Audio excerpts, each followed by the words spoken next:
Hi అండి, అందరికీ నమస్తే. వెల్కమ్ బ్యాక్ టు ముంబైలో ఆంధ్ర కిచెన్ అండ్ బ్లాగ్స్. నా పేరు లక్ష్మి.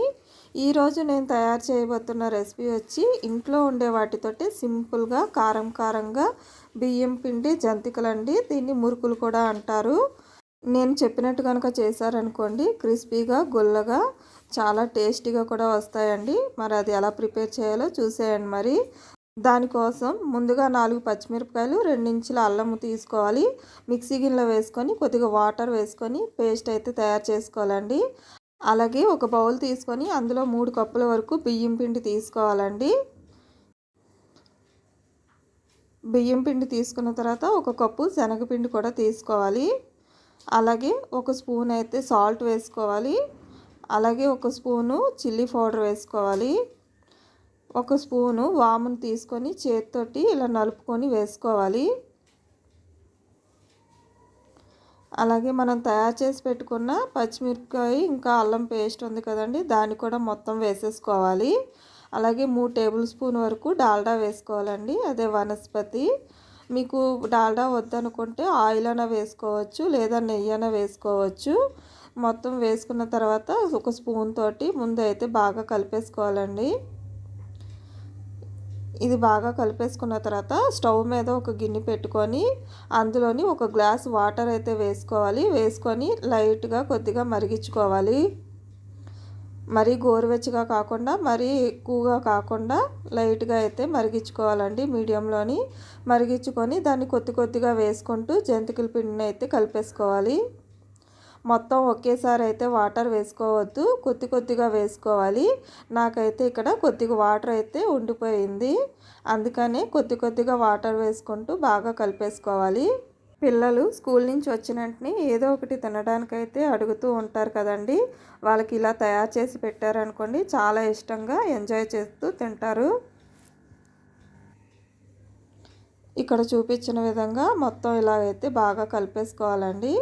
మరీ పల్చగా ఉండకూడదు, అలాగని మరీ గట్టిగా ఉండకుండా కొంచెం లూజుగా ఉండేలాగైతే చూసుకోవాలండి. ఇలా మొత్తం అంతా కలిపేసుకున్న తర్వాత మూత పెట్టుకొని పక్కన పెట్టేసుకోవాలి అందాక. ఈలోపు మనం డీప్ ఫ్రై కోసం ఆయిల్ అయితే స్టవ్ మీద పెట్టేసుకుందాము. తర్వాత ఇలా జంతికలు గొట్టంది అయితే తీసుకోవాలి. నేనైతే ఇక్కడ స్టార్ ఉన్నదైతే తీసుకున్నానండి. కొద్దిగా ఆయిల్ కూడా అప్లై చేసేసుకోవాలి. అప్పుడు జంతికల పిండి అంటుకోకుండా చాలా బాగా వచ్చేస్తుంది అన్నమాట. తర్వాత మళ్ళీ ఒకసారి జంతికల పిండిని అయితే బాగా కలిపేసుకోవాలి. ఇది మొత్తం బాగా కలిపేసుకున్న తర్వాత ఇందులో కొద్దిగా ముద్ద అయితే తీసుకోవాలి. తీసుకొని దీన్ని చేతితోటి బాగా ఒత్తుకోవాలి. ఇలాగా నేను చూపించిన విధంగా ఇలా రౌండ్గా కొద్దిగా బాగా ఒత్తుకోవాలి.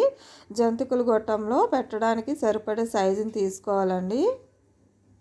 ఇప్పుడు జంతికల గొట్టం దాంట్లో ఇలా మొత్తం పెట్టేసుకొని దీని మీద మూత కవర్ చేసేసుకోవాలి.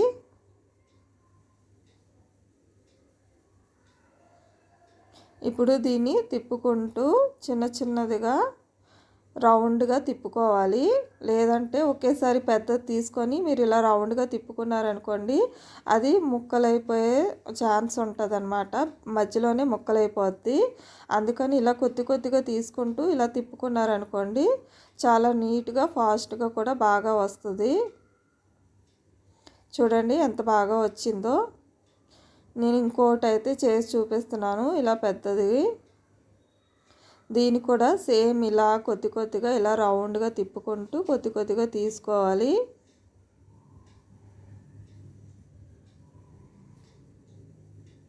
ఇలా మొత్తం అంతా ఇలాగే తయారు చేసుకొని మొత్తం అంతా ముందుగా రెడీ చేసి పెట్టుకోవాలండి. ఆయిల్ వేడెక్కిన తర్వాత ఒకటి తర్వాత ఒకటి ఫాస్ట్గా మనం అయితే ప్రిపేర్ చేసేసుకోవచ్చు.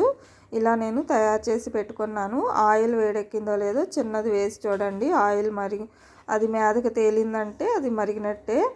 ఇప్పుడు మనం తయారు చేసి పెట్టుకున్న జంతికలు వేసుకోవాలి. నేనైతే ఇక్కడ ఒక 6 వరకు వేసుకున్నాను.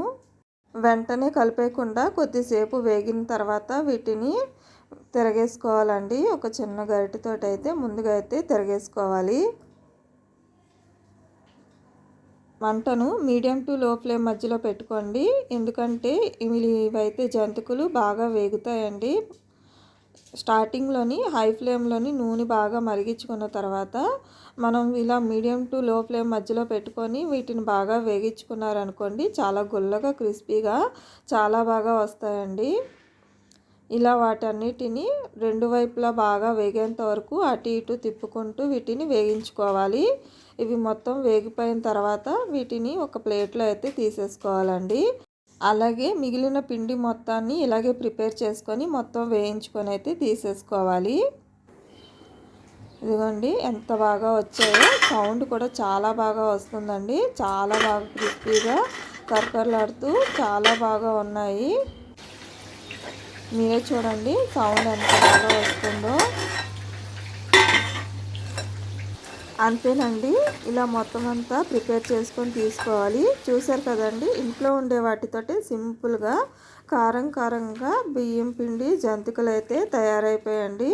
చాలా క్రిస్పీగా గుల్లగా కూడా ఉంటాయండి. ఒకసారి మీరు కూడా ట్రై చేయండి. ఎలా వచ్చిందో కామెంట్ అయితే చేయండి. అలాగే ప్లీజ్ తప్పకుండా లైక్ చేయండి, షేర్ చేయండి, సబ్స్క్రైబ్ చేసుకోండి. పక్కనే ఉన్న బెల్ బటన్ క్లిక్ చేసి ఆల్ అని పెట్టుకోండి. నేను చేసే ఏ వీడియోస్ అయినా ఫస్ట్ మీకే నోటిఫికేషన్ రూపంలో అయితే తప్పకుండా వస్తుంది. ప్లీజ్ మర్చిపోకుండా లైక్ చేయండి. చూడండి ఎంత బాగా సౌండ్ వస్తుందో. ఈ టేస్ట్ కూడా చాలా బాగుందండి. కారంగా చాలా అంటే చాలా టేస్టీగా ఉంది.